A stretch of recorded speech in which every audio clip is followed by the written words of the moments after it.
ba ang nagsulat sa kautusan? Ano ba ang nababasa nito?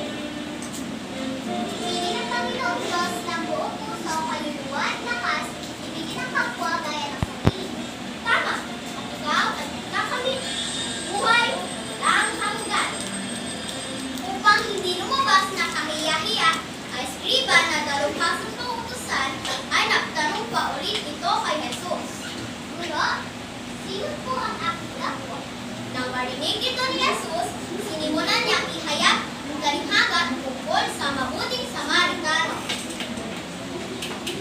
Isang araw, may tao naglalakbay mula sa Jerusalem papuntang Jericho. Hinubaran, binugbog at iniwang halos patay ang kawawang manlalakbay. Sino ka? Bakit ka nandito? Hindi ka nababagay dito.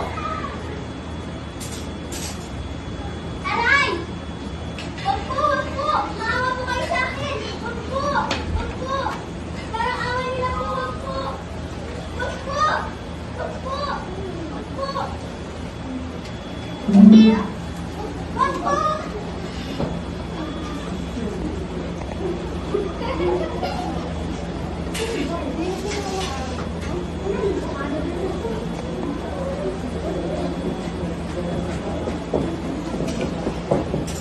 Sinubaran, binugbog at iniwang halos patay ang kawawang manlalakbay. May isang paring na padaan. Sino ang taong ito?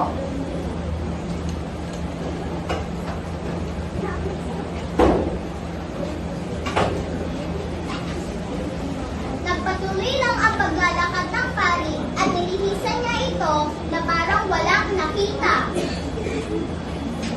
May dumaan na isang Levita.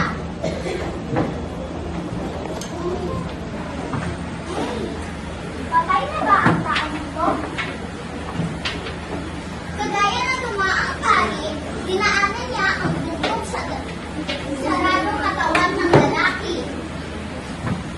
Pagkaalis ng isang Levita, dumaan ang isang mabuting Samaritano. Ano? Ano nangyari sa'yo?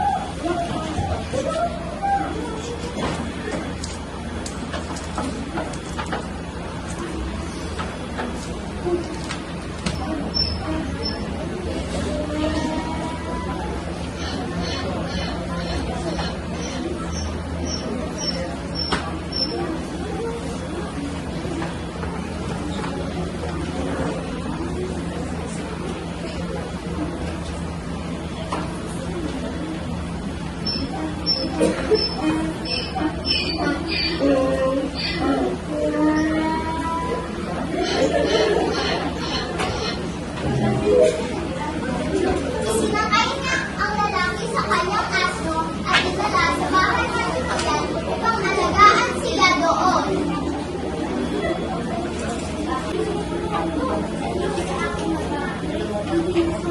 Salamat po.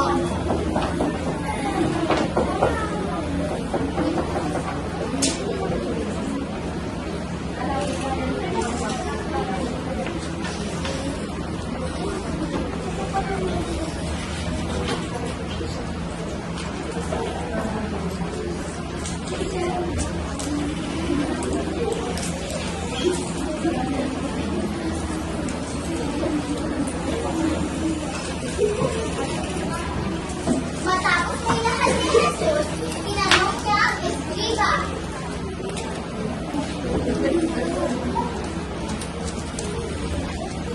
Sa palagay mo, sino kaya sa kanila ay nakapwa at taong nilanak ng mga Kristo ang taong tumulong sa kanila? Kung gayon, ayaw ka at gayon din. Ang nagmamahal sa Diyos ay nagmamahal din sa kapwa. Kaya mahalin mo